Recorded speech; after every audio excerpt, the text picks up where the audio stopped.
Today we're recapping the epic historical adventure film Apocalypto. Spoilers ahead. The exact year is unknown, but a hunting party of ancient Mayans track and kill a wild boar in the jungle. The leader of the party is Flint Sky, but his son Jaguar Paw hands out parts of the animal to the group and each one accepts with great reverence. But Blunted, the clear outsider of the group, gets tricked by Jaguar Paw into eating the boar's testicles. They claim it'll make him fertile, but one bite has Blunted throwing the balls back up. Can't say I blame him. As they make their way back to the village, the party comes across a wandering tribe. The tribe are starved and weakened, asking for passage through the area and nothing more. Jaguar Paw asks what happened, and the wanderers say that their village was decimated. He wants to ask more questions, but Flint Sky stops him and tells the wanderers to pass through. Jaguar Paw watches him go, clearly worried. Back in the village a little while later, Flint tells Jaguar not to be afraid of what he saw. Fear is a sickness that will infect as good as anything else. He tells Jaguar that tomorrow they'll discuss what to do about the wanderers, but for now, not to worry. The tribe is joyous and a peaceful place. As the hunters return, Blunted's mother-in-law scolds him for not being able to impregnate her daughter, much to the amusement of the rest of the tribe. Jaguar goes to his own pregnant wife, Seven, so he can be with her. That night, the tribe sit about a fire as an elder tells them a story. After that, it's drinking and dancing and merriment. All is well in this peaceful part of the world. The next morning is where things take a turn for the worse, in the most terrible of ways. As the tribe sleeps, a band of Mayan warriors approach in secret. They encircle the tribe and attempt to sneak in and kidnap the sleeping people within. Of course, this doesn't go so well. And soon the tribe is alerted to the attack. This sends everyone into chaos as they try to flee and fight back against the attackers. Jaguar manages to get the pregnant wife and child out of the village. He takes them to a nearby hole in the ground, one well over 20 feet deep. He lowers them into a hole as the village behind him burns. Before we go on, like this video, smash the subscribe button and turn on that notification bell to get good luck for the whole day. While doing this, a warrior attacks and he's forced to fight him off while keeping his wife safe. Once she and the child are deep within the hole, he tells him to wait for him as he runs back into the village. There's no hope for the village. Huts are burned, bodies litter the ground. Some are dead, even more are tied up and bound. Now prisoners. Jaguar Paw finds Flint Sky fighting a warrior, Middle Eye, and hurries to intercept. He and Middle Eye exchange blows, but it looks as if Jaguar is going to overcome and even defeat him. But then the leader of the Mayan warriors, Zero Wolf, stops the fight and throws Jaguar to the ground. Middle Eye is furious that Jaguar got the better of him and wants to kill him right now, but Zero Wolf won't let him. Instead, Middle Eye kills Jaguar Paw's father right in front of his eyes, relishing in how much pain it's bringing him. It's pretty damn vindictive and breaks Jaguar Paw as one would expect. The people of the tribe are now prisoners. They're tied up together, forced to watch as the women of the tribe are assaulted and killed right in front of their eyes, including Blunted's own wife. As the warriors ready everyone to move, Jaguar looks back to the hole where he left his wife, Seven. She's yet to be discovered, but now that he's leaving, there's no way for her to escape. She's as good as dead. The warriors force the tribe to march through the forest. On the way, they meet up with another group of warriors, who are waiting with another group of prisoners. Jaguar sees that they were wanderers from the previous day, and now he understands what happened to the rest of their tribe. As they walk, Zero Wolf interacts with his own son, Cut Rock. He praises the boy for how he acted in the battle, and even gifts him with a special dagger, a sign that he's now a man. The journey's a hard one for the prisoners. With their hands bound and tied together, they're forced to march for days through the dangerous jungle. At one point, while walking along a cliff face, one group of prisoners almost fall off entirely. Middle Eye goads them and tries to encourage them to save themselves, like it's all a game. They're able to pull themselves back up, thanks mainly to Jaguar. But it was a close call. Even still, Middle Eye pushes the weakest of them off the cliff, just in case they didn't know how little their lives meant. Back in the hole, Seven and her child await Jaguar's return, but by now surely they know they're doomed. Getting closer to their destination, the prisoners come across large swaths or cleared land with gigantic trees being chopped down as if they're nothing. The prisoners look at it all in wonder, having never seen such things. Soon they come across wasteland, where a young girl holds her dead mother. The warriors whisper that she's infected, and they have to keep away. The girl tries to go to them, but they push her back. She starts to laugh, telling them that their end is near, to fear the black sky and the man who runs with the jaguar. He'll bring an end to them all. Clearly, they're a little disturbed by this prophecy.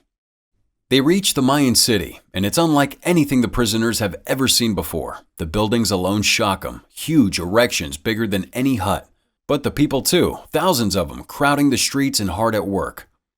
Still, this isn't a healthy society, and disease clearly runs rampant through the citizens. As the prisoners make their way through the streets, they eye the crowds, confused and perhaps even pitying them. This society is dying. On their way through, the prisoners get painted in blue, from shoulder to foot. They pass some murals that show depictions of brutal sacrifices of people colored in blue. Jaguar eyes the drawings, and Middle Eye nods at him and laughs, all but admitting that soon this'll be him. Before Jaguar has a chance to react, they're led into a new area. This area is centered around giant stone pyramids, painted red with stairs running up the center. Huge crowds gather around these pyramids, chanting and dancing in unison. At the top of the main pyramid are a group of men, and though it's hard to see what they're doing, there's no mistaking the headless body that tumbles down the steps and into the crowd. Jaguar sees him, the fear and knowing in his eyes evident. The prisoners get led up to the top of the pyramid, where a group of religious officials are gathered to address the crowd. The high priest calls out to the people, explaining how a plague has befallen the city, how it struck down the people and made them appear weak. But they're not weak. And to prove it, they're going to offer up some sacrifices to their great god. The people are cheering. The first sacrifice is horrific.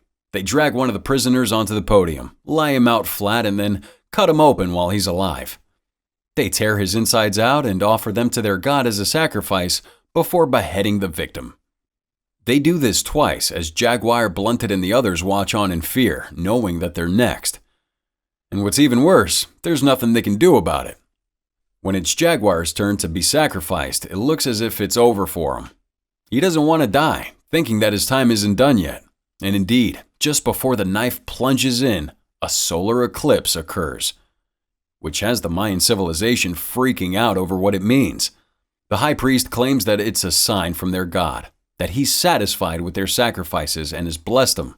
Somehow, remarkably, Jaguar Paw's life is saved, but not for long.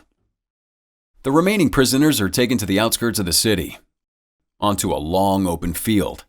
Beyond the field is the jungle. Blunted and another prisoner is untied and ordered to run into the jungle for their freedom. They do just that, only for the warriors to start firing arrows and throwing missiles at them. They try and dodge, but are quickly struck down, much to the delight of the warriors. Next, Jaguar and another one are ordered to run. Cleverly, they zigzag as they make for freedom. They dodge those missiles, looking like they might escape when one hits the other in the face, and another strikes Jaguar in the side of the stomach. He goes down, looking to be dead. Cutrock steps in to finish him off with a blade, but is distracted by Blunted, who grabs a hold of his foot. This allows Jaguar to get a jump on him. He kills Cutrock and flees into the jungle, embracing his stolen freedom. Zero Wolf watches on in horror as his son is struck down. In a rage, he commands his men to give chase to Jaguar. And as a group, the warriors flee into the forest in pursuit of him. Jaguar is running for his life, but can hear the Mayan warriors chasing him, tracking him. Thinking quickly, he climbs a tree and hides in the brush until the Mayans pass. But as he hides, blood drips down from his wound and lands on one of the Mayan warriors' backs. They continue to run though, until they realize they have lost his trail. Now angry, wondering what happened, they notice the blood on the warrior's back and realize that Jaguar Paw is taken to the trees. Still hidden in the foliage, Jaguar Paw hears the cawing of a baby jaguar from one branch over. He then widens his gaze and sees a fully grown jaguar in the tree, watching him. It snarls at him, and Jaguar appears frozen in fear. Back on the ground, the warriors are spreading out as they search for him. One of them spots him, sprinting at full pace through the forest. They give chase with one of the men charging out in front and getting closer and closer. Little do they realize that Jaguar Paw is being chased by the jaguar. And when one of the warriors gets too close, he steps between the two, and the jaguar leaps and takes him down instead. Jaguar Paw flees into the jungle. The warriors realize that the death of their friend is a sign that the omen given by the sick little girl is happening. They fear that this means the end of them all, but Zero Wolf tells them to be quiet, that the words mean nothing, that they have to keep after Jaguar Paw. Back in the hole, Seven and her son listen as a pack of baboons fight one another overhead. One of the baboons falls into the hole, and Seven is forced to club it to death before it can attack him. The warriors continue to track Jaguar Paw. One of them finds blue markings on a tree, but as he shows the others, a snake lashes out and bites him on the neck, killing him. They leave the body and keep after Jaguar Paw. The warriors are closing in on him. He looks over his shoulder, spotting them behind him. They fire some arrows and throw javelins, missing him by inches. He runs for his life until he comes across a powerful waterfall. He's standing on the edge, looking at the crushing waters beneath. He then looks back, sees the warriors, and knows he has no choice. With a final breath, he runs forward and throws himself off the waterfall, crashing to the depths below. The warriors assume him dead until his body surfaces. Jaguar climbs to the shore, spots the warriors watching him from afar, and then taunts them. He tells them that he's Jaguar Paw, and this is his jungle, that he knows it better than anyone else. He dares them to follow. Zero Wolf tells his men that they're going to jump, and one of them argues, so Zero cuts his throat without a word. He then commands his men to jump before throwing himself over. Jaguar flees back into the jungle, and as he does, he accidentally falls into a mud pit and nearly drowns. But as he's emerging, he collapses on his back, coated in thick mud, looking like it might be over for him. But then he realizes that it can't end here. His wife is waiting for him. He must be brave like his father said, and so he does. The warriors move through the jungle looking for Jaguar, when suddenly he appears before them. Still covered in mud, he carries a huge leaf folded above his head. They stare in wonder as he tosses the leaf toward them, revealing a hornet's nest. The nest explodes and the hornets attack the warriors by the thousand, stinging and sending them into a frenzy. Pretty big brain. Then we see Jaguar tracking down a poisonous toad and coats 3 long thistles in its poison. He then marks a spot in the jungle and circles around so as to come in behind it.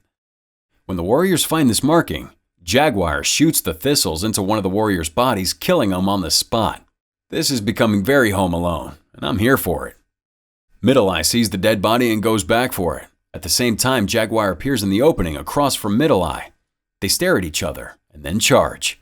Middle Eye has an axe and swings it wildly at Jaguar. He ducks down, slides beneath the axe, coping only a minor graze, grabs at another axe on the ground, brings it around, and slams it into Middle Eye's head, killing him. Finally.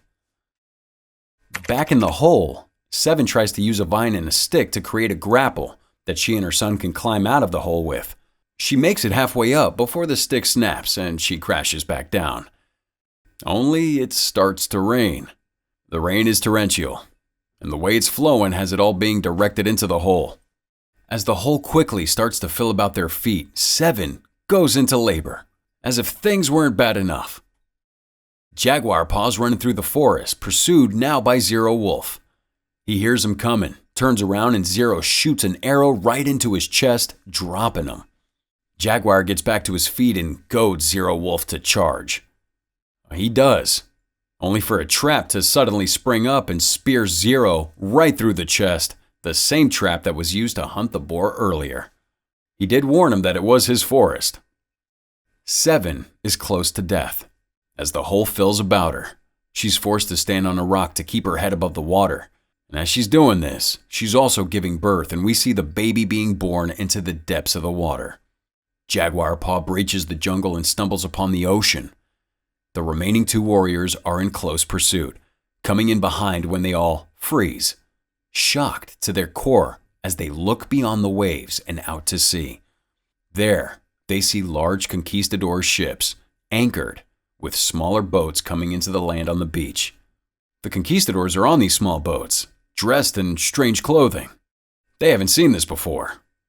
The warriors are in shock, unable to move, and Jaguar Paw uses this to flee from the beach and make for his wife. He arrives just in time, pulling her and his two children from the watery depths to safety.